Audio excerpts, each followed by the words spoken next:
Assalamualaikum warahmatullahi wabarakatuh. Alhamdulillah wassalatu wassalamu ala Rasulillah wa ala alihi wa ashabihi wa wala wa ba'du. Anak-anakku sekalian yang sama-sama dirahmati Allah, pada kesempatan ini Ustaz akan memberikan talaki maddah tentang al-mawani'u min ma'rifatillah, penghalang dari mengenal Allah. Anak-anakku semua bisa memperhatikan dan bisa mencatat hal-hal yang penting dan nanti bisa disampaikan kepada adik-adik kelas. Anak-anakku semua yang sama-sama dirahmati Allah, al-mawani'u min ma'rifatillah paling tidak ada dua sebabnya. Yang pertama ada maradus syahwah, yang kedua adalah maradus syubhah. Nanti akan kita jabarkan mana maradus syahwah, sakitnya karena syahwat, dan maradus syubhah yang menghalangi orang untuk beribadah kepada Allah, untuk mengenal Allah. Yang pertama adalah maradus syahwah, yang kedua adalah maradus syubhah. Nah, kenapa tidak mengenal Allah? Dalil-dalil dari ma'rifatillah sudah sangat jelas dan banyak lagi kuat. Kenapa mereka tetap saja tidak mengenal Allah? Karena salah jalan. Kenapa mereka tetap menggunakan jalan yang salah, padahal untuk mengenal selain Allah mereka menggunakan jalan yang benar. Mereka menggunakan akal pikiran, ilmu, bahkan mereka menguras segala daya untuk dapat mengenal alam. Maka dari itu marilah kita menyampaikan kebinaan kita bahwa mengenal Allah ini perlu menggunakan ilmu, akal dan pikiran kita. Sama seperti orang-orang di sana menggunakan pikiran mereka untuk mengenal alam. Nah, mereka yakin adanya elektron yang bermuatan negatif, kecepatannya mendekati kecepatan cahaya, beratnya sekian kilogram dan sebagainya. Kenapa dalam mengenal Allah mereka bersikeras menggunakan jalan yang salah? Karena adanya penghalang-penghalang dari mengenal Allah dalam diri mereka. Apa penghalang-penghalangnya? Mari kita bahas. Ada dua penyakit yang menyebabkan orang tidak mau mengenal Allah. Penghalang-penghalang itu berupa penyakit yang ada di dalam dirinya. Secara garis besar penyakit itu dikelompokkan menjadi dua. Yang pertama adalah maradus syahwah, penyakit dorongan nafsu. Jadi penyakit karena dorongan nafsu. Yang kedua adalah penyakit karena kecurigaan atau maradus syahwah. Jadi maradus syubhah. Jadi penyakit karena kecurigaan. Nah, dua penyakit inilah yang paling banyak menghalangi orang untuk mengenal Allah. Yang pertama yang akan kita bahas adalah maradus syahwah. Yang pertama adalah penyakit karena dorongan nafsu. Yang pertama al-fisq, kefasikan. Perumpamaan dalam Al-Quran orang-orang yang fasik, Allah telah membuat banyak perumpamaan. Perumpamaan itu di dalam makhluk sekecil apapun, sebesar apapun. Setiap orang kafir terhadap perumpamaan itu, apa hubungan laba-laba dengan lalat yang disebutkan, atau sikap seorang orang yang sesat apabila dimaksud oleh Allah menyebutkan hal ini. Sikap orang-orang yang beriman, mereka yakin bahwa perumpamaan ini benar dari Allah. Fasik yang pertama, munafik. Wa may yudillu bihi illal fasiqin, orang-orang yang fasik. Jadi orang-orang yang fasik ini betul-betul terhalang dari mengenal Allah. Ahli kemunafikan, orang-orang kafir yang mengetahui adanya Allah tapi mereka mengingkarinya. Al-khariju 'anit ta'ah. Jadi orang fasik itu maksudnya al-khariju 'anit ta'ah, tidak mau taat. Orang Arab berkata fasaqatit rutbah, apabila korma terlupakan dari kulitnya. Kalau kita kacang lupa kulitnya, inilah orang-orang fasik. Atau tikus, fuwaisyiqah, karena keluar dari liangnya untuk mengadakan pengerusakan, itu juga termasuk orang-orang fasik. Nah, juga disebutkan bahwa 5 perusak fawasiq. Di dalam hadis juga disebutkan fawasiq, khamsu fawasiqa yuqtalna fi hilli wal harami,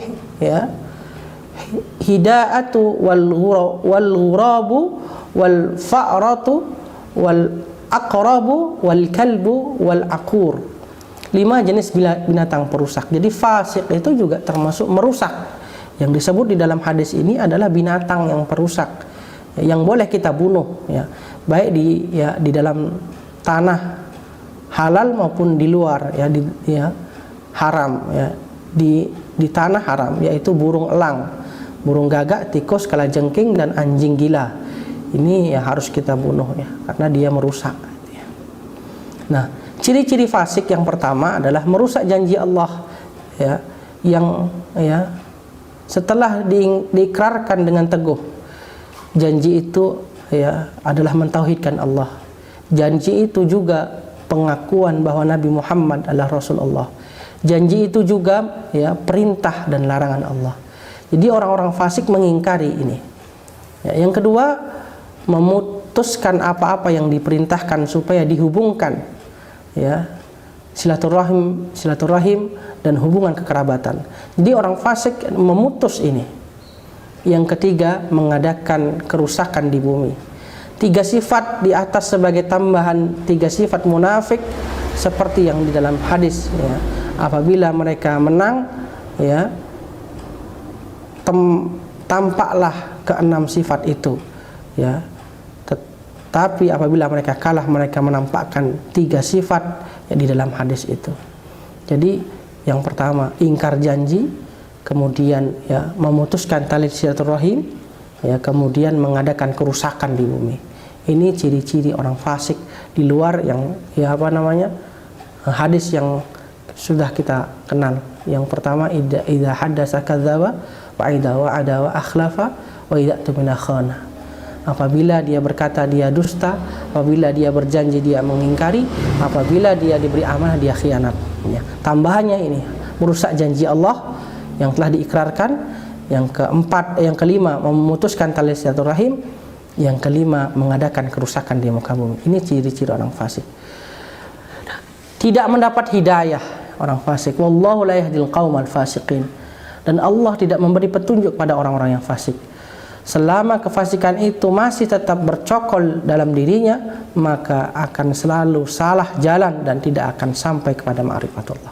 Jadi orang-orang fasik tidak akan wallahu la yahdil qaumal fasiqin, tidak akan diberi hidayah oleh Allah. Maradus syahwah yang kedua adalah al-kibru atau sombong. Ya, kita tidak boleh sombong karena ini juga menghalangi kita untuk mengetahui tentang keesaan Allah, tentang ma'rifatullah. Ya, al-kibru bataru haqqi wa ghamtun nas. Sombong adalah menolak kebenaran dan meremehkan manusia. Hadis riwayat Muslim. Sebenarnya mereka mengetahui jalan mengenal Allah yang benar, tetapi kesombongannya menyebabkan mereka menolak jalan. Sebagaimana orang-orang kafir Quraisy yang mereka sebenarnya paham dengan apa yang diajarkan oleh Muhammad, tapi karena mereka sombong, maka ya mereka tidak dapat mengenal Allah. Ya, wa qala alladziina la yarjuna liqa'ana laula unzila 'alaina al-malaikah aw nar rabbana laqad istakbaru fi anfusihim. Kenapa mereka menginginkan diturunkan ya malaikat atau dapat melihat Allah? Wa ta'utuan kabira. Ya, luar biasa sekali kesombongan mereka. Selalu ingkar karena sombong. Ilahukum ilahu wahid falladzina la yu'minuna bil akhirati qulubuhum munkiratun wa hum mustakbirun. Tuhan kamu adalah Tuhan yang Maha Esa, maka orang-orang tidak beriman kepada akhirat, ya, hati mereka mengingkari keesaan Allah, sedangkan mereka sendiri adalah orang-orang yang sombong.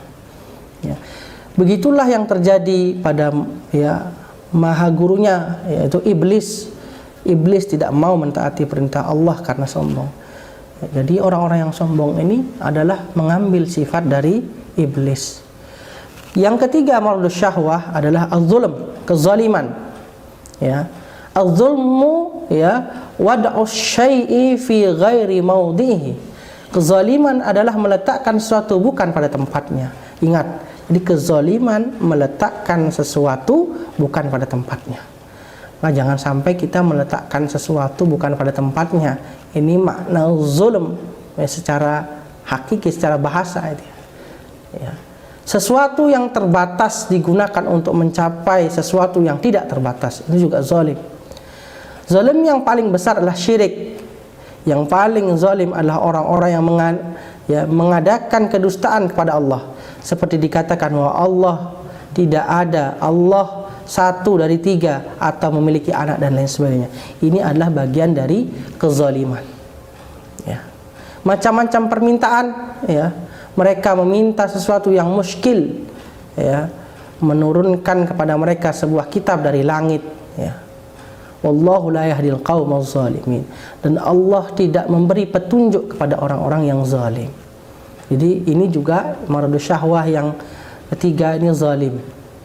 Ya, maka jangan sampai ada diri kita ini sifat kezaliman, gitu ya. Menaruh sesuatu bukan pada tempatnya. Ya. Yang keempat maradus syahwah yang keempat adalah al-kizbu, dusta. Orang-orang kafir Quraisy menyembah banyak berhala karena ingin mendekatkan diri kepada Allah sedekat-dekatnya. Liyuqarribuna ilallahi zulfa. Alasan inilah dusta belaka, karena Allah tidak pernah memerintahkan demikian. Ya, saat di akhirat nanti mereka pun berdusta dengan mengatakan bahwa mereka tidak pernah musyrik.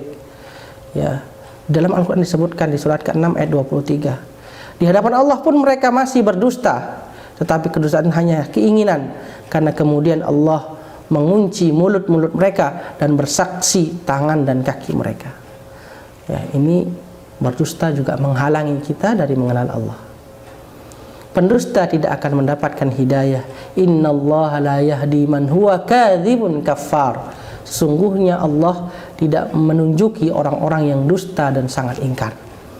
Parahnya mereka tetap merasakan bahwa dirinya lah yang berdusta. Mereka menuduh para rasul yang berdusta. Ini bahaya. Ya. Kemudian yang kelima, maradus syahwah yang kelima adalah kasratul ma'asi. Ya, banyak bermaksiat. Jadi banyaknya kita bermaksiat juga menghalangi kita untuk mengenal Allah.